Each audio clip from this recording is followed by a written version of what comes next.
This is Tractor Tuesday Live, hosted by sixth-generation Nebraska farmer and Tractor Tuesday founder Zach Bosley and Scott Anderson, owner of New Age Ag Supply. Join them each week as they sit down with farmers, innovators, dealers, and creators who are enhancing the culture within agriculture, right here on Tractor Tuesday Live. Hey, Zach Bosley. We're live here, Tractor Tuesday Live. And if you haven't done this yet, everybody please like, subscribe, do all the stuff, because we never know when we're going to go live again or next. And make sure you sign up for notifications. With me, as usual, Scott Anderson, New Age Ag Supply.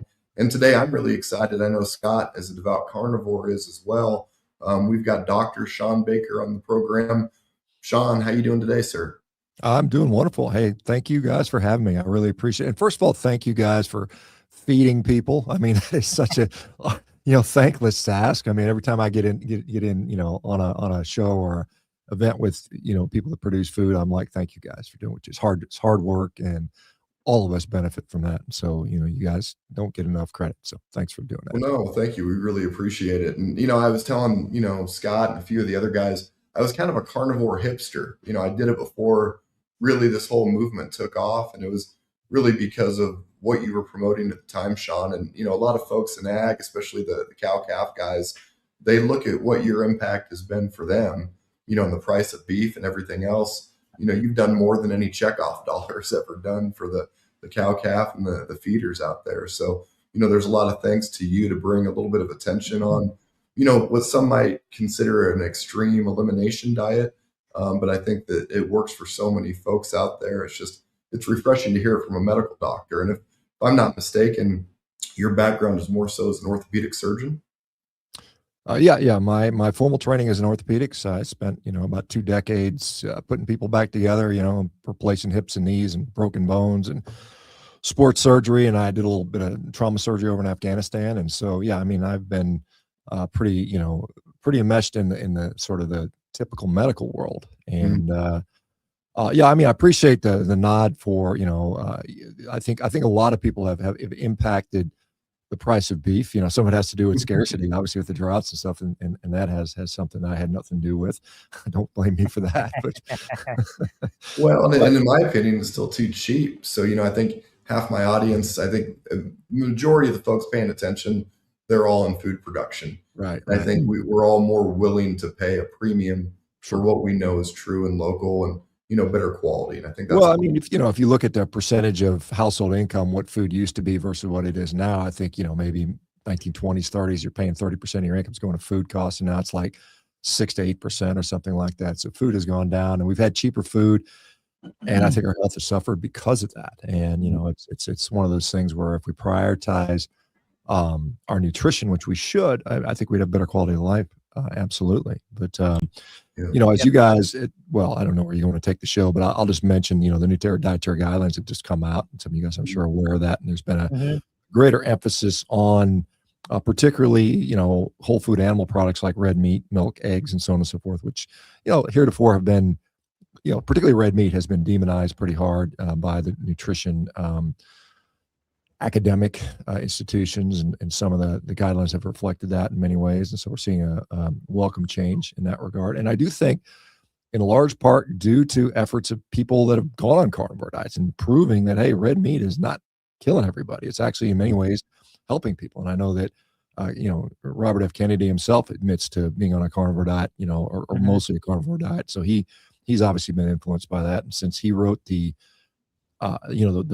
first page, he signed the first page, he and Brooke Rollins, Secretary Rollins, stating that, hey, red meat's back on the menu and eat more of it. And the fact that the new food guideline is an inverted pyramid that's very much an intentional symbolic gesture. It wasn't accidental that they chose an upside down pyramid as their image. And also the fact that the first item you come to when you read, top left, like left to right, top to bottom, the first thing you come to is a hunk of red meat. And it's not just it's a ribeye steak, which is also very intentional. So, I mean, there's some very strong signals coming out of there, from what the consumer is expected to take from this. And I think that, over the last couple of years, as you guys are probably aware, beef demand is actually up for the first time in 30 or 40 years. It's actually trending up. It peaked in 1977 or something like that. We're eating 92 pounds a year per capita, and we dropped down into the low 50s, and now we're starting to inch back up there. And I think that in part that has to do with the advocacy of carnivore diets and people discovering that when they eat a bunch of meat, their health gets better. And so I think we're going to see more and more of that. So my hope is that we will, put more cows on the ground and generate more healthy nutrition, whether from meat or milk. I mean, that's cool. And, and again, I think the push towards whole unprocessed food, I think, is important as well, because a lot of the commodity crops get stuffed into garbage. That's unfortunate. Yes, they do. Yeah. Yep. That's really a lot of it, and Scott's got quite the herd himself, and he sends them down basically just to pasture this year right in my backyard. So in Nebraska. So we're trying to take care of his cows while we can, but there's just so many changes. And I think it's a little bit refreshing just to see so many more folks interested in trying to get their health back in check. And there's so many different ways to do it. And it's nice to see, what you're putting out there. But Scott, go ahead. Yeah, Shawn, I just completed 1 year on strict carnivore diet. I am eating cheese, a lot of eggs, because I've got 500 layers on the farm. So that's my cheapest source of protein. And when it comes down to cost, like if you go to the store and you buy $25 a pound filet and you eat that 3 times a day, your food costs are going to be high. But if you go to the store, and you start drinking eggs or eating omelets, or the lower quality beef mixed in with some eggs, like steak and eggs, you can easily eat for way less than what you would think on a carnivore diet. The cheeses, like my diet consists of, I drink 2 egg shakes a day, and I take 10 raw eggs, mix it in a shake, a little cinnamon in there, a little bit of protein powder just for flavor, with like the no sugar protein powder, and some milk. And I'll drink 2 of those a day. Steak and cheese for lunch, and then steak and cheese for dinner, and that's about it. I quit drinking coffee. I haven't drank alcohol in 4.5 years. And over the course of this year, my body composition went from, I wasn't ever high. I've always been athletic and exercise every day. Went from about 14 to 8. So I'm really extremely lean. Yeah. And I can eat a crazy amount of meat, stand up with my shirt off, and still have abs, like where before you want to put a shirt on halfway through the meal because you stuffing yourself with all this bloating bread product and everything else. But I've had a great experience on it. It's always nice to see people that have experience, because I can talk all day long and people always think I'm crazy. And then, then somebody stands up and said, hey, I did it. And what he said is exactly true. So I remember I was at a Cattlemen's Association conference in California a few years back, and I was presenting, kind of telling basically the same old story that I'm always telling people. And the president of the organization stood up and said, yeah, I was a diabetic and went carnivore and is gone. And this is, I think the NCBA president was there, or CEO at the time was there. I forget his name now, but I literally said, look, you guys need to be running with this stuff, and you guys need to be, doing some studies on this, because even if, you get, a 0.1% of the diabetics and the people with autoimmune disease to go carnivore for a while, most of the people that go carnivore, even if they don't stay carnivore a lifetime, they will end up eating a lot of beef for the rest of their life. They will become huge consumers of beef. And I think that is when it comes to demand, and the checkoff organization's supposed reason for existence is to market beef and to increase demand, I assume. And this is one really good way to do it, is tell people that eating carnivore is not bad for you. Yes. I just had brunch with a friend of mine who's 85 years old. He said he just passed his first kidney stone at 85. And he told me that the doctor said, you got to eat less red meat. And so the kidney stone, like if we can talk about that for a moment, I've had a lot of people ask me to ask you about if there's any sort of correlation between carnivore and kidney stones, or if the kidney stones are more along the lines of, coming from oxalates like vegetables. Where the science is. Well, yeah. So what you point out correctly is calcium oxalate is present in the main component of about 80% of all kidney stones that are ever produced. So 80% of the time, it has nothing to do with protein or anything like that, or red meat. A small percentage of the time, you can get these calcium urate stones, which might have a relationship there. But generally, again, kidney stones, just like gout or any of the other lithic diseases, the underpinning problem is almost always metabolic disease. That is to say, obesity, prediabetes, hypertension, all these things that run when our metabolism and our metabolic health is compromised. And so whether you eat red meat or not is really not a really important variable here. And like I said, as you know, in your particular case, the red meat, what did it do to you? It made you leaner. It made you probably metabolically more fit. So for the vast majority of the people, it's not to say that I've never seen somebody on a carnivore diet get a kidney stone, but I think the rates are probably lower than the general population. And generally, those people are still recovering from their metabolic illness. And it doesn't reverse overnight. It might take you months to years to fully reverse decades of damage. And so, no, I don't think that eating red meat increases the likelihood of kidney stones. Unless, of course, you are eating a bunch of garbage and you're metabolically unhealthy and you keep doing that. But a carnivore diet is not that. That's very different. This is the thing. We often conflate a standard junk food American diet that has, the McDonald's diet to, because it has red meat and we think the red meat is bad, and it's not the case. It's the combination of all those things that I think that's driving the issues. So are you strictly meat, Shawn, or are you doing some eggs? Are you doing fish? And if you're not doing fish, like I said, I've been doing this for 10 years, right? So I've gone through phases where I will consume only meat. I've done that for probably aggregate total of 3 or 4 years, where I've just only eaten red meat in total. Probably 90% of my diet comes from red meat, but I do, I will have some eggs. I will have some fish from time to time. I will have some pork from time to time. I do have dairy, occasionally. It kind of fluctuates sometimes. And I know for me, too much dairy is a net negative. So I have to just kind of, use it in moderation, I suppose. And every once in a great while, I'll have something that's not carnivore at all. I mean, and I'm not, like I said, I'm not religious about it, but my baseline diet for me, like today, I had a 2.25 pound T-bone steak I had for a breakfast this morning. And that will be most of my calories today. I'll probably have something smaller this evening because I tend to like to eat bigger meals earlier in the day, just because I think it produces better sleep than if I eat big meals at night. So yeah, I mean, 90% of my diet is red meat and has been for now, going on almost 10 years. Yeah. So was your body composition before you really dove into carnivore much different? Because to me, it's really interesting. I'm 6'6", and I was always excited when I saw some of the performance that you were doing in these master divisions. It's like, man, Shawn's a big dude, and I mean, I think you're 6'5", something maybe taller. Yeah, 6'5". I think I woke up this morning, I was 253. So I'm, pretty sizable guy. Got a decent amount of muscle on me. I mean, be clear. I mean, I've lifted weights since I've been a 13-year-old kid. I've never stopped. I mean, I've not even taken a week off in 46 years. And I just turned 59.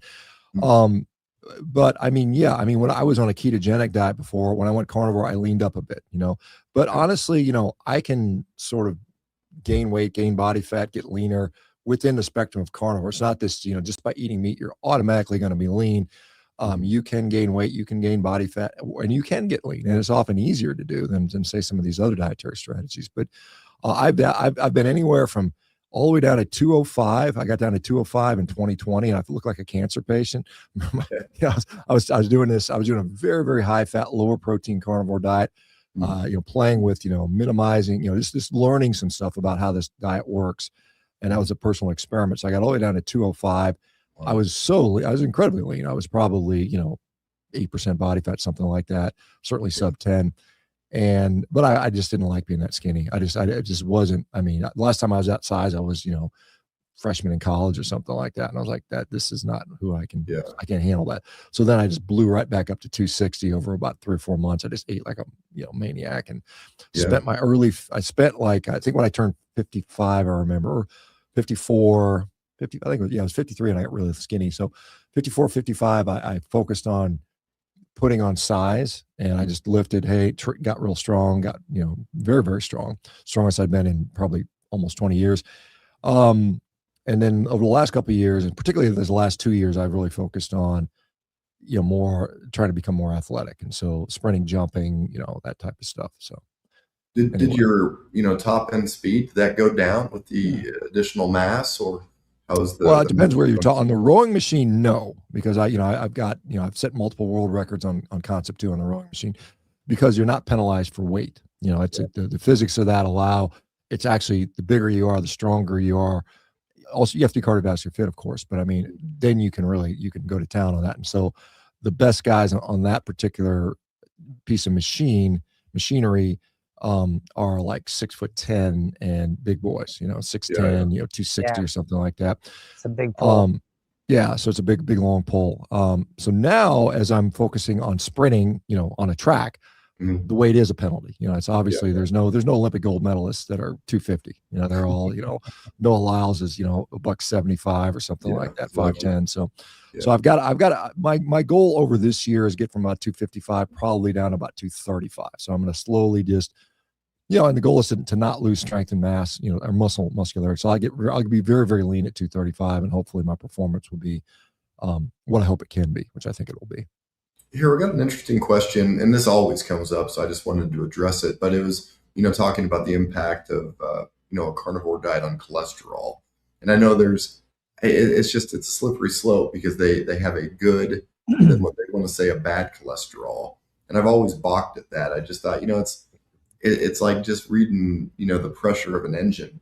You're going to have these values. And I think they do such a great job of demonizing, certain traits and characteristics. But just want to get your thought about the C word there of cholesterol. Yeah, sure. I mean, this is a very important topic. I don't think people should ignore cholesterol. I know there's people out there say cholesterol has nothing to do with heart disease, and that if you're on a low carb diet, it's irrelevant. I think there's a lot of nuance around that. And certainly for a lot of people, particularly people that start out overweight, their cholesterol actually goes down. Their cholesterol will go down with a low carb ketogenic or carnivore diet. A really nice paper, a meta-analysis that was put out at the beginning of 2025 by a guy named Adrian Sotomoda, who's a PhD from Oxford. He's got an MD as well. He's a person I know reasonably well. Looked at 41 randomized controlled trials looking at cholesterol and low carb diets, and they found that the biggest criteria for high cholesterol was how lean the person got. So the leaner people tend to have higher cholesterol. Now, the question becomes, in that particular situation, is it problematic? Does it lead to increased risk of cardiovascular disease? And that is very controversial. I mean, there is emerging evidence, and I want to say it's conclusive evidence, but there is emerging evidence, because the first time people have looked at that show that those people that are otherwise metabolically healthy, not diabetic, not hypertensive, not inflamed, not obese, low triglycerides, the whole gamut of good metabolic markers, and the only variable that's elevated is LDL cholesterol or total cholesterol or ApoB, and sometimes it can be dramatically elevated. It seems that a large percentage of those people are at no additional risk for cardiovascular disease. In fact, they may have less risk for cardiovascular disease than someone with lower cholesterol that is, maybe not as metabolically healthy or even as metabolically healthy. So that data is still emerging. So I tell people in that situation, first of all, the diet has to provide a benefit. If you're doing a carnivore diet and you get no benefit from it and your cholesterol goes up, then it may not be worth the potential risk that might be there. But like in Scott's case and many other people's case, I got leaner, I feel better. I assume he feels better. Life is better. Quality of life is better. I'm less inflamed. I can do more. Then you have a clear benefit there. And then the question is, how much risk do I have? And I think you can kind of sort of, as of 2026, you can get some imaging. A lot of people are proponents of what's called a coronary artery calcium scan. It's a quick, kind of an X-ray of your chest. It's really, CT scan of your chest, and they look for calcium. And that can be very predictive, depending on your age. If you're over 40, it makes sense. If you're over 40 and you get a 0 score, that's generally reassuring. There can be exceptions to that. There's a lot of nuance around this, but cholesterol is something that we have been studying since the early part of the 20th century, so over 100 years, and we're still debating the relevance of it, in certain camps. And it's one of those things where, because there is a lot of contradictory evidence, even though the people that are adamant that, it's all about how high your cholesterol is and how long it is, that may be true in the general population. But again, when you start to separate out groups, it's like, what is, true and accurate for one subset of the population may not actually be the same in this group. And so we're still learning about that stuff. So I would say pay attention, stay tuned. If you want to do a carnivore diet and you get a clear benefit from it, that's great. I would encourage you to do so. If the cholesterol goes up, I think that's a red flag to just at least get more information. Don't ignore it. Maybe get some imaging and then go with that. And I'll put a plug for our company, Rivero. Yeah. We are a digital health company. We're licensed in all 50 states. Our physicians that deal with our patients understand this stuff and can kind of understand the nuance and work around those issues, because it's a real legitimate thing that we do see. I see a lot of people that, personally myself, my cholesterol didn't really change that much. It's always been kind of a little bit high, and it's still a little bit high. Again, I haven't gotten super, super lean and tested. Maybe if I get down and get really, really shredded, it'll go up a little bit higher. I suspect it will, just because I understand the physiology behind it, why it does that. But yeah, it's an issue. It's an issue. And I think it's, the answer is not black and white. It's nuanced. And I think it's one of those things where we don't just, because some people will say, oh, my cholesterol went up, carnivore didn't work for me. And I'm like, what do you mean it didn't work for you?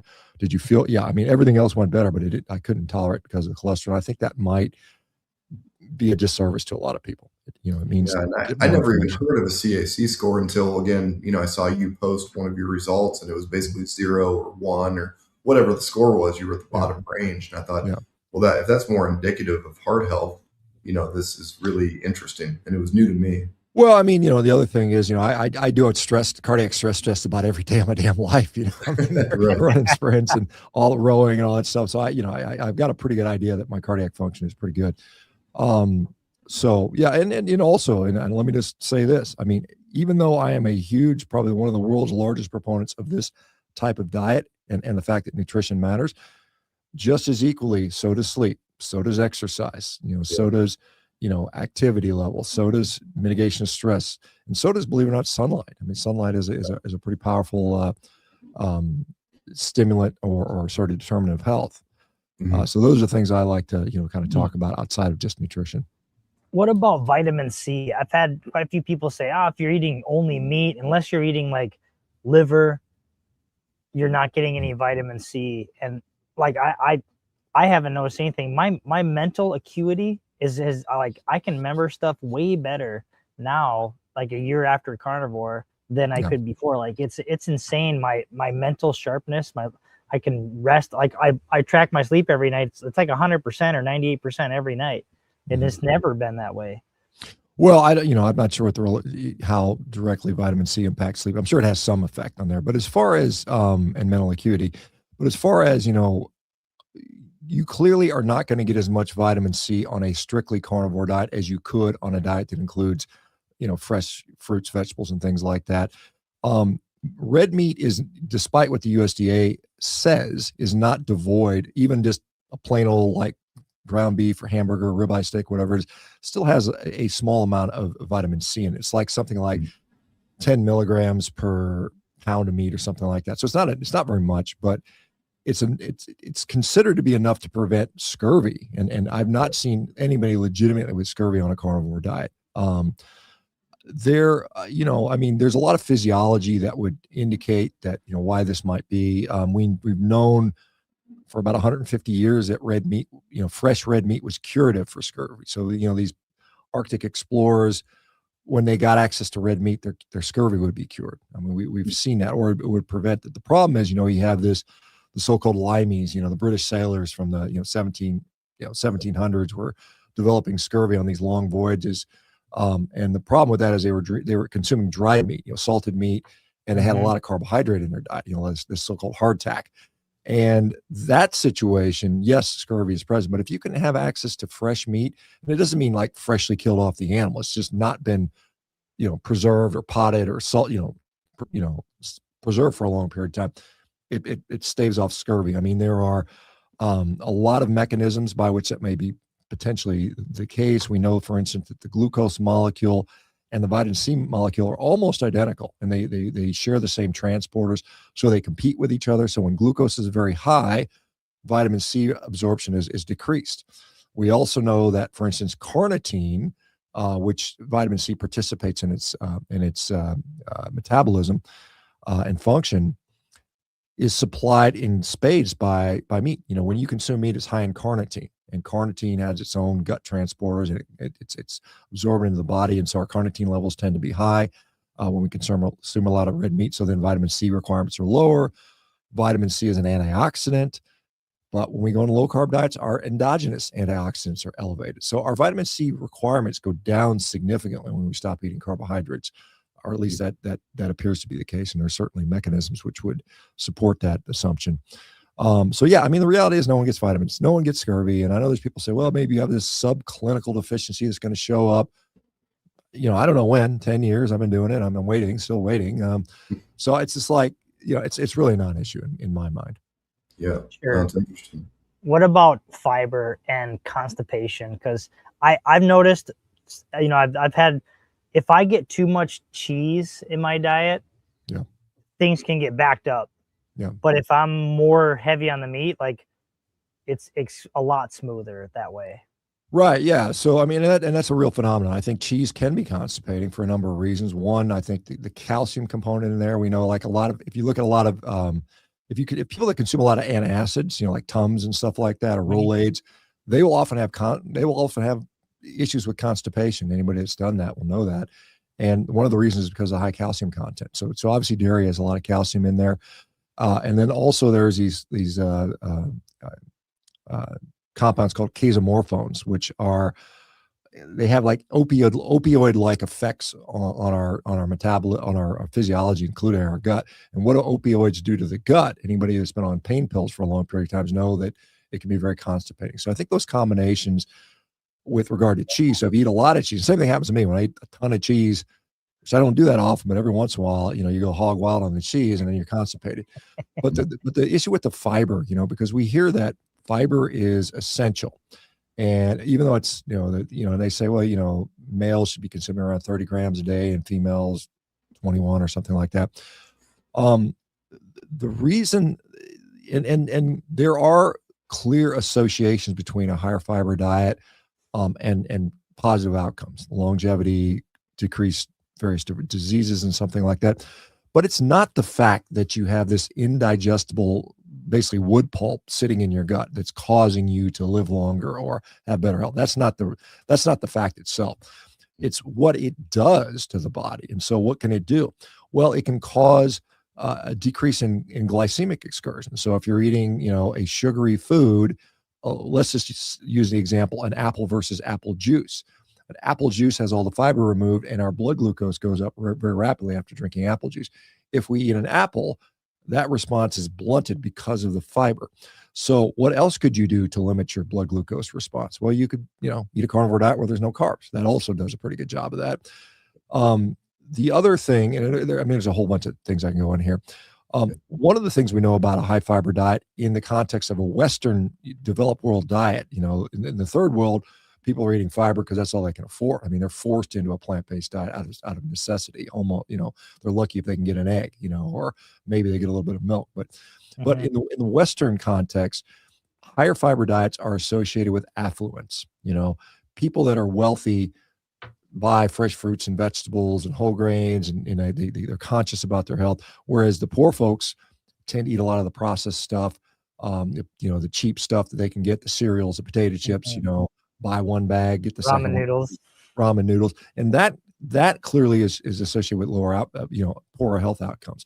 You know, the other thing, and this is the big thing that people talk about now, is just the so-called, the microbiome, you know, the bacteria that live within our body, you know, and particularly in the gut, are dependent upon fiber to produce something called short chain fatty acids. And those short chain fatty acids in turn nourish the gut cells themselves so that they're able to produce this protective mucosal layer. Well, we know that those short chain fatty acids can be obtained a number of other ways. For one, protein metabolism, protein fermentation, which is called putrefaction. So it's got kind of a yucky name, but I mean, it's the same thing. Bacterial action upon protein produces these short chain fatty acids as well, as does being in ketosis. We know that, you know, that one of the major ketone bodies in the bloodstream is something called beta hydroxybutyric acid.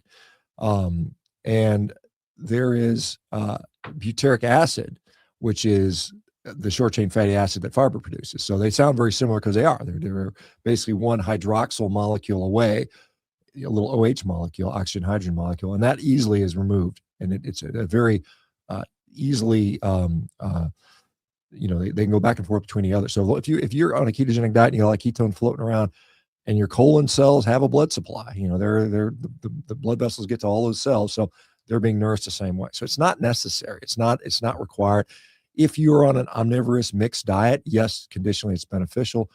But if you want to opt for a no carb sort of carnivore diet, the same effects are going to be achieved in many cases, better outcomes. And a lot of people, and I will tell you this, that particularly people suffering from gut issues, whether it be gastroesophageal reflux disease, so-called GERD, or constipation, diarrhea, IBS, IBD, which would be Crohn's disease, also colitis. Those people, when they go carnivore and they eliminate fiber, almost without exception, will say, my gut health feels so much better. I'm no longer bloating. I'm no longer having these issues.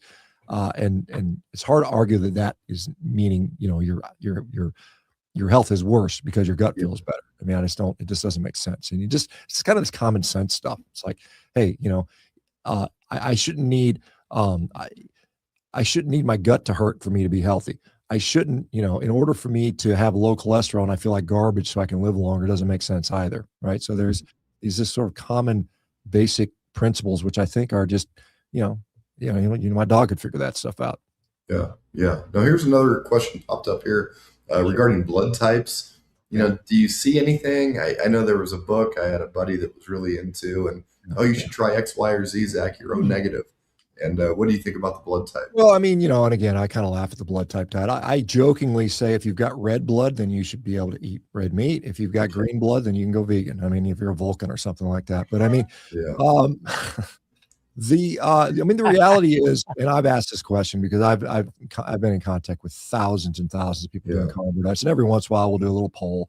Hey, what is your blood type? And almost without exception, we get a whole bunch of A's and B's and A B and A, O negatives and O positive, very much in the distribution of the normal general population. So it doesn't seem to impact whether you can get success on a carnivore diet. Now, potentially, you might have some variation, and we see population specific tolerances to things like dairy products. We know that large swaths of the world, depending on what their ethnic background is, may or may not be able to tolerate dairy because they're lactose deficient. We see people with greater or less sensitivity to gluten and wheat and stuff like that. So I think it makes sense for certain types of food, which are, I think, kind of novel food that were added to the human diet at a much later stage. I think meat is a very ancient food. I think it's one of the first foods, and I think in many ways it's what made us human beings. If you want to go down the evolutionary rabbit hole, and I know some people think that's nonsense, but but the short answer is I think the blood type diet when it comes to carnivore diet is irrelevant. Yeah. No, what I've noticed is, once we transition our children off of breast milk, the first thing we do is we try to get either raw goat or cow's milk. And then, I hate to even talk about me being such a slob with you two guys on the show, but I'm either all in or I'm all out. And that's my biggest problem. So I can be the most disciplined guy in the world for a season. And if I feel like I'm going to let a coach down, I'm on it, but then I get in the off season of life, and next thing you know, I'm eating cereal and I'm doing all these crazy things. But what I noticed is I could be, maybe labeled as lactose intolerant if I'm going store-bought. Now, when we get this raw milk from a wonderful dairy here local in Hastings, you don't notice those issues. And I don't know if the enzymes are different, what's really going on there. But some of the enzymes are still active. I mean, that's pretty clear. I mean, the pasteurization process does break down some of these proteins that would act that way. I was just in Florida last week, and it's kind of funny. I went to a restaurant. It was actually a grocery store that had a restaurant inside of it, and also had like a couple bars. So it was a really kind of a festive atmosphere. It was kind of a place called Seed to Table in Naples, Florida. And, they have a deal where, you pick your steak out at you pick it at the grocery store, and they'll say, hey, you want us to cook it up for you and you can eat it in a restaurant. And yeah. So we do that. And then we had a gallon of raw milk because I was there with the owner of the grocery store. Yeah. And, we had a big gallon of raw milk. We were drinking out of wine glasses, and it was fun. It was nice. And I think that, Obviously, there's a sort of a movement to support raw milk. You see people talking about that and saying that the issues with dairy are solely due to the fact that it's pasteurized. I'm not convinced that's the case. However, I think for the most part, raw milk is probably fine for most people. Yeah. I think that probably some of the issues that were historically around that had to do with sanitation, and maybe you had cows that had mastitis, or workers that weren't using sterile technique, contaminating the milk, and that's fine. So if that's taken care of, and as it should be, and you should be, like I said, you should be inspected and making sure you're meeting compliance standards, then I think raw milk is probably fine for most people, and it's a good source of nutrition. Milk, dairy, despite the fact that some people have intolerances to it, dairy in general is a wonderful source of nutrition. I mean, let's think about what the job is. It's to grow stuff, right? It's little things and make them big. Right. Humans, cows, whatever, dogs, chicken, well, not chickens, goats, camels, whatever it might be. So yeah, I mean, I think it's a great product for most people. Now, the problem I will say is that for people that are struggling with obesity, drinking your calories is generally a bad idea, because it's so much rapidly, it's so easy to overconsume that. So that's the thing. Just realize that dairy is easy to overconsume. Yeah, definitely. Yeah. And it's just, one more thing. And I need to quit hanging out with guys like you and Scott. I want to take my shirt off or go to the beach with you types of people. Jeez, I got to get it back in order here. But, I think there's a challenge for it. We're going to hold you to it too. So, yeah. Well, and for better or worse, I was starting to go down this whole peptide, deep dive. And, for me, I had a major fusion, and it was one of the times I reached out to you, Shawn, back in the day. And I think I may have even sent you, either a screenshot of an MRI or potentially even the x-ray was the big concern. And, half these quacks, I hate to use the Q word in front of you, but, it was like a sales pitch. And they said, oh, we can go in there, just micro, disc, whatever it was called. And then I finally met a neurosurgeon. He said, Zach, everybody, especially guys like you that play ball, he goes, you're all walking around with herniated discs. He goes, change this, do that. And I thought, okay, well, this guy gets it. And that's what I was waiting to hear. And then unfortunately, it was beyond my control. I had that vertebrae, lost stability, completely broke. I had no control over my body at that point. I had to go under the knife. But, I was interested in, I think it's BPC 157. And they call this, there's another peptide, you can stack it. They call it like the Wolverine, whatever they call it, because it allegedly will help your body recover and, tissue and even all these things. But what are your thoughts there, Doc? Well, I mean, I think there's a lot of marketing around that stuff. I think the actual clinical data that's been actually looked at rigorously is equivocal at best. I mean, again, I always use this analogy that regardless of your therapy that you want to do, whether it's PRP injections or prolotherapy or the various peptides or stem cell injections, I think, this is the analogy I have. If you got an old house and the carpets are all musty and nasty and you want to replace them, maybe put some hardwood floors on there, but at the same time your house is on fire, it's probably not the best time to replace the floor. So, get metabolically healthy, lose all the excess weight, dial it in, and then see what you need. And because if this stuff is going to have some efficacy, sticking a bunch of thousands of dollars worth of supplements and injections and things like that into a body that is metabolically just out of control, it's just a waste of money, first of all. So that's the first thing I would say. Again, remember, there is a lot of money to be made in these things, and people market, and like you said, it is a sales job in many ways, and you just have to be mindful of that. Again, even though I'm on this wacky carnivore thing and I've been promoting it, I'm pretty skeptical about most things, because most things, the outcomes are maybe placebo effect, maybe they're non-existent, maybe they're overhyped. They generally are. And that's one thing you can rely on for whether it's pharmaceutical companies who own most of the supplement companies, by the way. Whatever they say, you can basically, like this thing will do, you can kind of cut it in half for the benefits, and whatever they say that the minimal side effects are, you can probably at least double those, and then you're kind of maybe closer to the truth on that. So I'm not a big pro supplement peptide guy at this point, and I know there's people out there that swear by it, and there's a lot of peer pressure. Oh, you can, this is a stack. You're going to get on Retta, and you're going to be on BP 157, and all these other things, and you're going to become a real man then. And what's holding you back? What's holding you back, punk? Yeah. See, I'm like the opposite. I think, the guys that were the real men, they did it from 14 to 21, and then you see these guys and they're all juiced out of their heads. And that's the thing. Yeah, you get a lot of these guys that are, I mean, they're basically just steroid salesmen. I mean, they get jacked up on a bunch of steroids, and then they start talking about, I mean, it's a friggin' Muscle and Fitness cover from 1985. The same thing, take all the drugs and then say this other product, which I happen to have a financial interest in, is what really got me there. Right. So I tend to, I'm very skeptical of most of this stuff. And there are people that are very convincing. I mean, they got good marketing, they got good sciencey sounding technology. They'll berate the people that disagree with them. And like I said, it remains to be seen. I'm open-minded, but I'm very skeptical of most things. So I think it's sleep, it's good nutrition, it's consistency in the gym, and a few other things that I've outlined. And if you do those things well, probably also those things are just superfluous and you don't need them.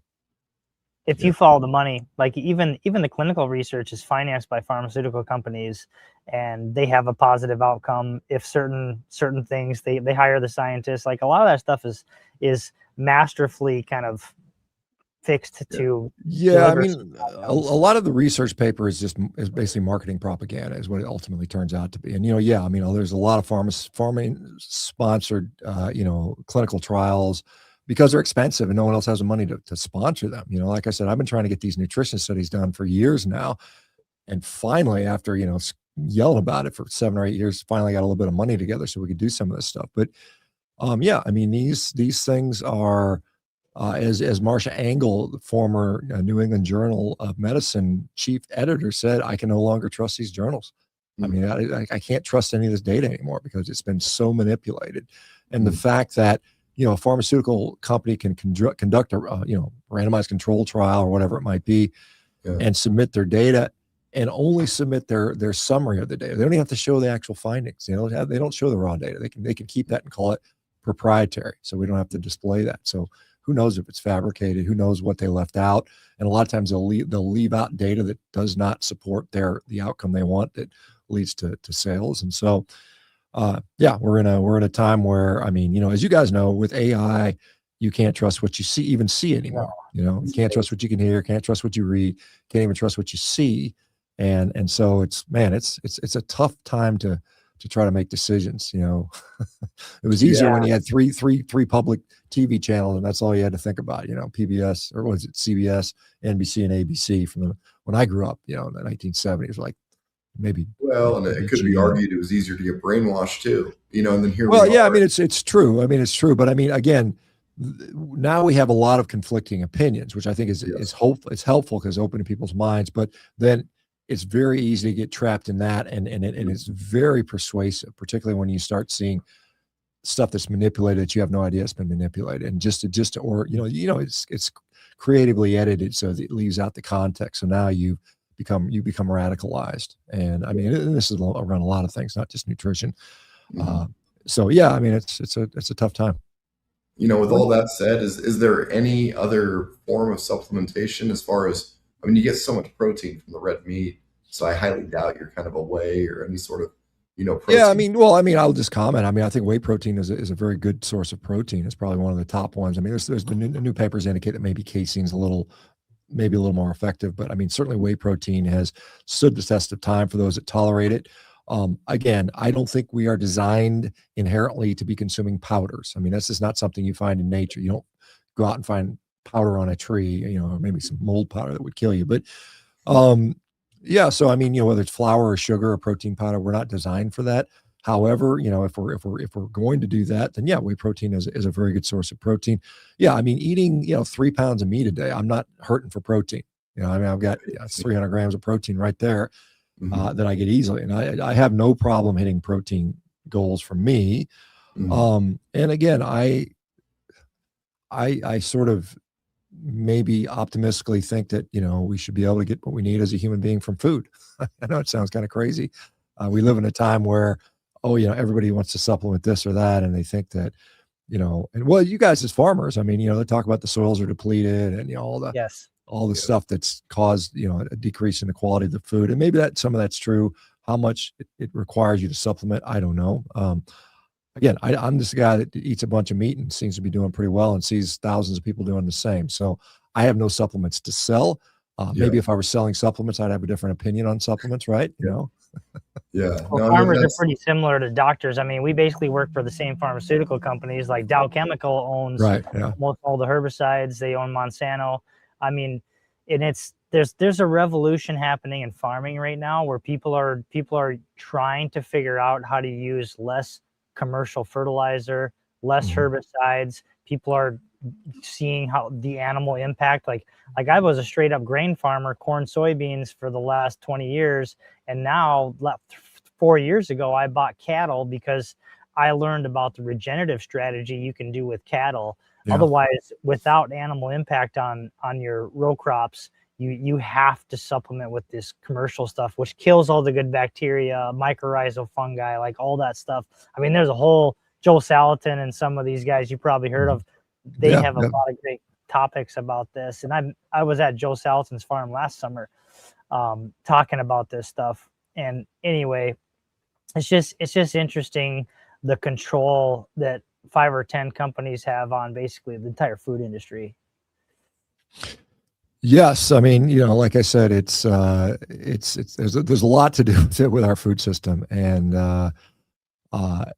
you're correct. I've talked to almost everybody in the so-called regenerative ag world when it comes to animal agriculture, particularly cows. Joel Salatin, Will Harris, Gabe Brown. I mean, Alan Savory. I mean, I've talked to 40 or 50 guys from that arena, and it's growing. It's a growing movement. I think you're probably maybe seeing more support coming out of the U.S. government for a change. Maybe there's going to be some sort of incentives to do that because I mean, whether it's I know like whether you buy crop insurance or you have this different incentives to do certain things, and I think we're incentivizing in many ways the wrong things. I know a lot of people are critical of the sort of the ethanol program. It's like is that a good use of the land? Should we just graze that land instead of producing this biofuel out of it? Again, I'm not an expert in that area, but I know these are issues that are talked about, and you guys probably have more insight than I do.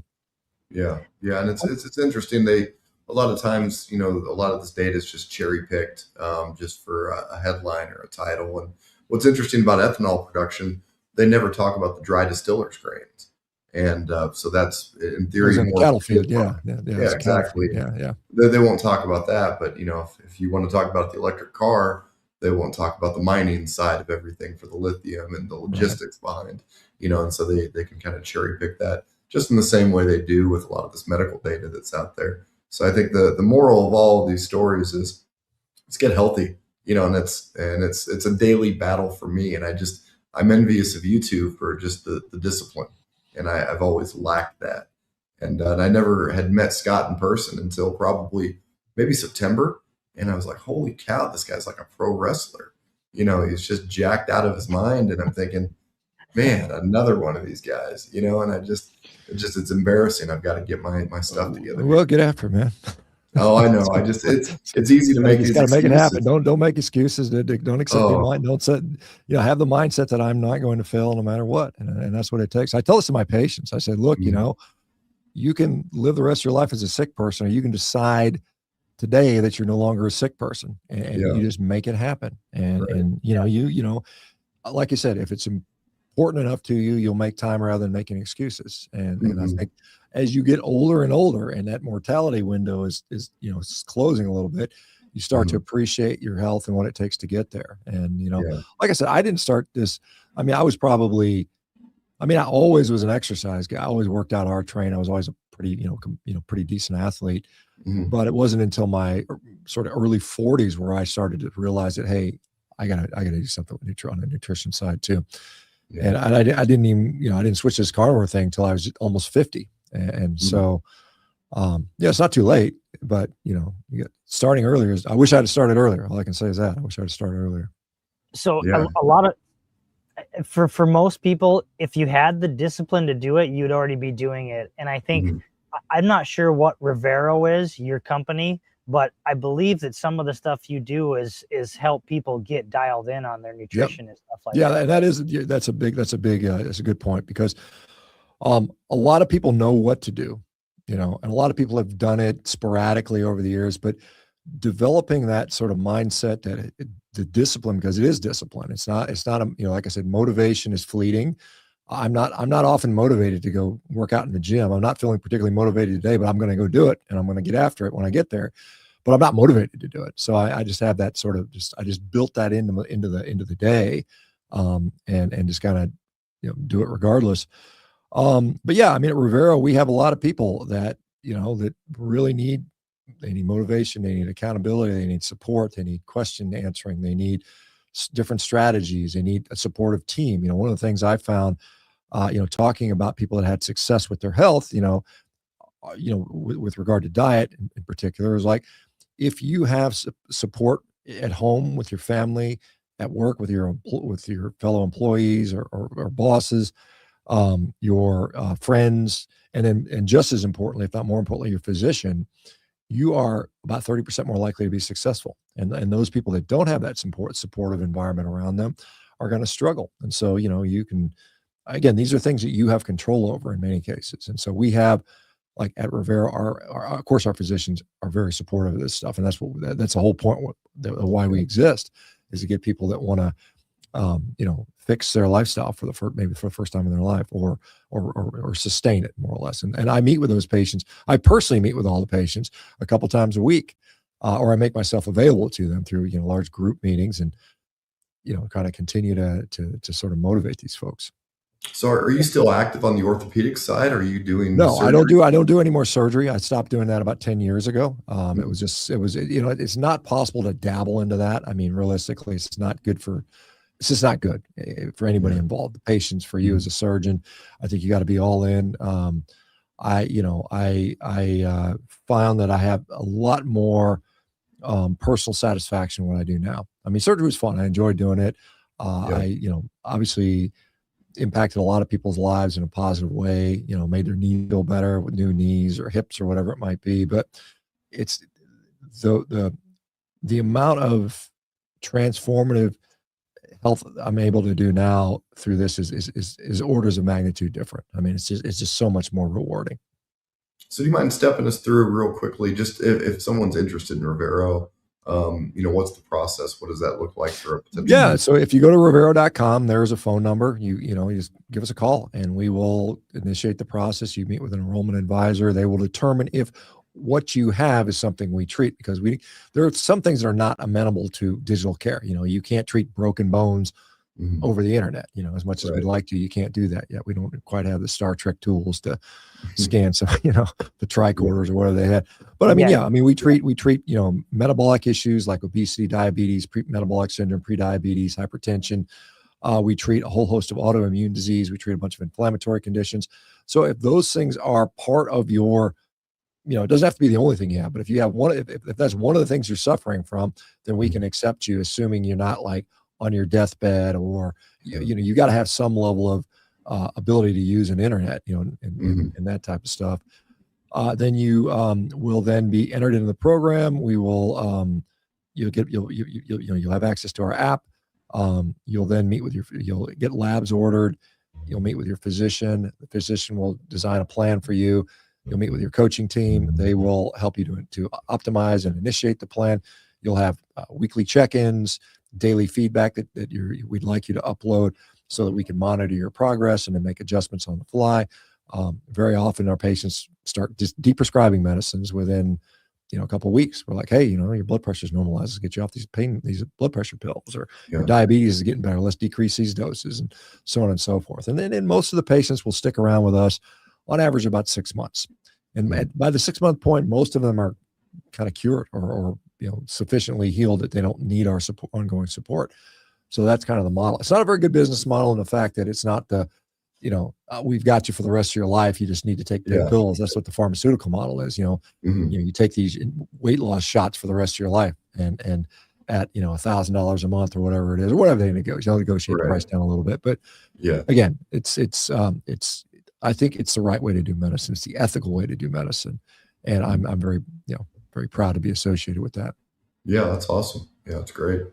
So can you guys write prescriptions? Like, let's say I'm a Rivero client and I've got a rosacea Yeah. Can I send you pictures of the rosacea, and you guys can write a prescription for ivermectin? Well, we certainly can write prescriptions, and it depends on, the physicians are all licensed. They can do whatever a normal physician does. We have protocols that we use for certain conditions. It just depends on the physician there. I will say, I don't know if you saw this recent study that came out on rosacea, for instance, that they saw that these little mites that live on your face are probably causing that. And so one of the hacks was just putting a little bit of petroleum jelly, a little Vaseline on the eyelids at night. Do that for about a month. It is shown to significantly kill those things that may be associated with that. So that might. I just got Scott hip to it with the ivermectin cream. I was like, I'll just use one of these online pharmacies or go to Tractor Supply. Yeah, but our physicians do write prescriptions. But I mean, our main mission, the main thing we do is de-prescribe, because most people don't need to be on medicine, right? So we're trying to get people off. But it's just so common, Doc. I'm 44 and I've got farmer friends that are my age and younger, basically. And it's just, I got high blood pressure, and everybody's just so apt to just take a prescription instead of, look in the mirror and well, I mean, I get it that farming, and again, I assume it's a busy, long-hour lifestyle. I assume, maybe not, but I assume it's seasonal. Just it depends, and then even your location, everything varies. When it's busy. Yeah. So I'll say, you can't always do what you need to do. Yeah. But I mean, I think most people can. I mean, irrespective. I mean, even when as a busy surgeon, even in my training, when I was working 100 hours a week, I still made time to exercise. I mean, I was still, even if it was 4 o'clock in the morning, I go to the gym and get a workout in. So, I mean, it was one of those. And that's the truth of it. If you really need to do it, you'll make the time, regardless of what your schedule is. And we walked in, my oldest is 3.5. My daughter just turned 2, and we've been taking them to gymnastics. My wife said, "Hey, that's McWhorter over there," and neighbor in the farm world. And I couldn't see the guy. I'm looking around for him, and I knew he'd been on carnivore, and I finally figured out, oh, there's Chad right there. And God, I'm not trying to point him out in case he's watching, but man, he probably dropped about 60 pounds, the past 6 months, and just looks like he's 10 years younger. And it's amazing when people can just stick to something simple. And I think that's a lot of the attraction of carnivore. It's just, the whole keto and back when it was called low carb and everything else, it was a lot more detailed to it. And I think that's what's attractive by carnivore. Is it's a great place to start, find what your weaknesses are and at least eliminate a lot of the processed BS out of the diet. Yeah, it's certainly educational. You learn about your body really, really, really well when you do things like a carnivore diet. And simplicity is nice because it's not hard. You're not calculating. And if you guys, when you feed animals, you're not giving them a menu. They don't have like variety. I mean, eat the same crap every day. It's just like you don't have like, oh, what would you like today, piggos? What would you like, cows? What would you like? A little more alfalfa? Can I give you a nice fresh, green salad? I mean, it's just I think feeding animals and humans or animals should be pretty simple. And like I said, you should be able to explain it to somebody in about 10 seconds. And if no disrespect to the medical doctors, but I mean, honestly, I can get a little bit more detail from a veterinarian than I can, my family doctor here in town. And, even with gestation, it's just my wife and me have our own math. Today is our official due date, according to the people at the doctor's office, but, it still hasn't came yet. And kind of our math seems a little bit more accurate. And I think they've got the gestation period down with the inseminated heifers a little bit than they do the humans. Well, I mean, it's a lot easier to do research on animals, right? I mean, you control all the variables. I mean, you know exactly what they're eating, how much they're eating, and then you can kill them at the end. It's kind of open to see. Can't do that on human research. I mean, it's frowned upon when you kill your patients, and at least not in the U.S. Publicly. Yeah, maybe in China, I guess, or I was in Washington D.C. last week talking to a guy named Jan Yekulik, who's at the Epoch Times, and he's doing this big expose on organ harvesting in China. Apparently, he posits that there is something like 1 million people who have been executed to steal our organs to give to rich people so they can live longer. So, anyway, I wonder if I got a few questions, but I don't want to take a lot of time. So I wonder if we could just do a quick rapid fire and you just give me like a quick answer on this. Absolutely. Parasites. Are you concerned with high meat diet, parasites in your system? Do you do parasite cleanses? So I guess I want to clarify the term high meat. So high meat, it can mean two different things. One, it means meat that's been sitting out, left to rot for a long period of time, and people consume high meat. They call that high meat because they kind of get high off of it, right? Yeah. Or you talk about eating a lot of meat. And if you're saying eating a lot of meat, I don't think, particularly like in the U.S. or most developed countries, parasites are a real issue. I think it's overblown. I think if you're eating, you're going to India and eating some feral cow, yeah, probably it's an issue. Like when I was in Afghanistan as a trauma surgeon, every damn one of our patients was full of parasites. You do an operation on it, and you'd feed them various anti-helminths, and worms would just come flying out of their butt. I mean, these big worms, you cut in their intestines, and they're full of worms. So yeah, I mean, parasites are there, but I don't think that in our system in the U.S. it's a significant problem for most people. Okay, gas station carnivore. You stop into a gas station, what are you gonna pick off the shelf to stay carnivore? Gas station carnivore. If they got a hamburger patty, I might have that. Pork rinds?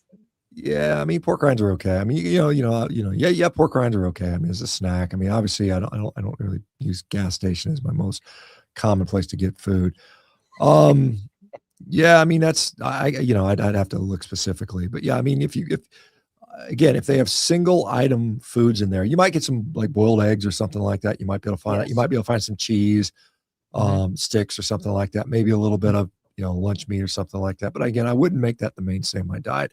I'd rather you go to McDonald's and just go grab a burger patty, or Burger King, or I like Wendy's. I think Wendy's has a better burger from a national brand personally, but yeah. Okay. Homemade kefir, or however you pronounce it, kefir. Kefir, whatever. Yeah. Is that good for you on a carnivore diet, maybe from gut health standpoint? Well, I mean, the thought is that, fermented food in general, whether it be kimchi, sauerkraut, kefirs, yogurts, and things like that, are beneficial to the gut. I think what they are is they're less deleterious to the gut. And I think what's happening is when your gut is required to ferment food, you get all the sort of the waste products from the fermentation, the bloating, the gas, the methane, some of the other things that occur. And so when the food is pre-fermented, I think it's tolerated better. So I think yeah, I mean, on net, it's probably better to eat fermented dairy and fermented vegetables, if that's your thing, than to eat non-fermented ones. Where did you get the machete you used to cut your steaks on your Instagram stuff? So I've got a collection of knives. I don't remember why I initially bought one, because I think I was cutting some steaks up and it's just easier. And then I'm lazy. I'm like, well, I don't even want to clean the dish. I'll just eat directly off the cutting board, And so, so that's how I started. And the first one I got was a little what's called a bullnose knife from Costco. It was a Chinese company called Kangshan Knives or something like that. And then I've got a lot of people sent me knives, believe it or not. Like, hey, check out my, here, let me send you a knife. And I got some I could speak gifts for as when I've spoke at conferences. Some people give me a knife as a reward. So, so I've got several knives, and honestly, it's weird not eating without them now. I mean, because, I go to a restaurant and they give you that little tiny fork, tiny knife. I feel like, and when you have a really big, sharp knife, the meat cuts better. And, and I eat pretty big pieces of meat. So, it works pretty well. And I'm a big guy too. I'm a big guy. These little knives, they feel like almost like kids' toys in my hands. Right. Yeah. Well, no, that's great, Scott. Well, hey, Shawn, we don't want to hold you down. Smoked meat. Oh, sorry, there might be a little lag here. Smoked meat and dried meat, like beef jerky and stuff like that. What's your thoughts on that? Sorry, I was chasing my dog down. She was trying to crawl all over the computer. I didn't want her to disconnect us. So, yeah, I mean, well, dried meat, and I do that a lot at home. I've got a foodie. In fact, I just bought some to dry out today a few minutes ago. I think dried meat is fine. It's I mean, again, particularly if you make it homemade, get yourself a food dehydrator, take some thinly sliced fatty meat is probably better. Just throw a little salt on there and throw it in the food dehydrator. Wonderful snack. I use it. It's almost like they eat almost like potato chips do. They're kind of addictive. You can overeat them. Smoked meats, again, we've been doing that for arguably thousands of years, and maybe even hundreds of thousands of years, depending on what you believe. I think it's fine. I don't think it's a big issue. I think that, some people will point out these so-called N-nitroso compounds, and, when we have like charred meat with the heterocyclic amines and polyaromatic hydrocarbons being problematic. The problem with that is we don't have good dose effect data that shows that, a higher dose shows greater rates of problems. We've been adapted to those things for arguably as long as we've been humans. We've been cooking meat for a long, long time. If you believe an evolutionary model, that goes back to about 1.5 million years ago. So yeah, I don't really have a problem. And I smoke meat all the time. I mean, I got a Traeger and I'm out there smoking. In fact, I'll be smoking up a tri-tip tonight. So I eat a fair bit of smoked meat. I don't think it's the biggest issue. There's people that would say that cooking meat is a problem and you should only eat raw meat. I don't think that's necessary. I think humans discovered fire and went with that for a reason, and we've been doing it for a really long time. So I mean, if you believe that we should all be eating raw meat, then at least sear your steak. Sear the steak on the outside and eat it rare, raw on the inside, and problem solved. I think for most people. Yeah, there you go. Sure.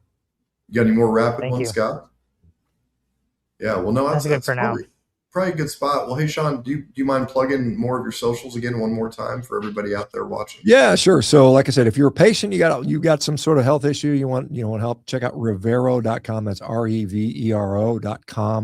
And I interact with all the patients. So I'm there, a couple times a week, chatting with the patients. So I am on, various social media, on X rather. It used to be Twitter. It's S Baker MD. I think the S and the M, or the S and the B and the MD are capitalized. Instagram, I'm on Shawn Baker 1967, so SHAWN, and then Baker 1967. Okay.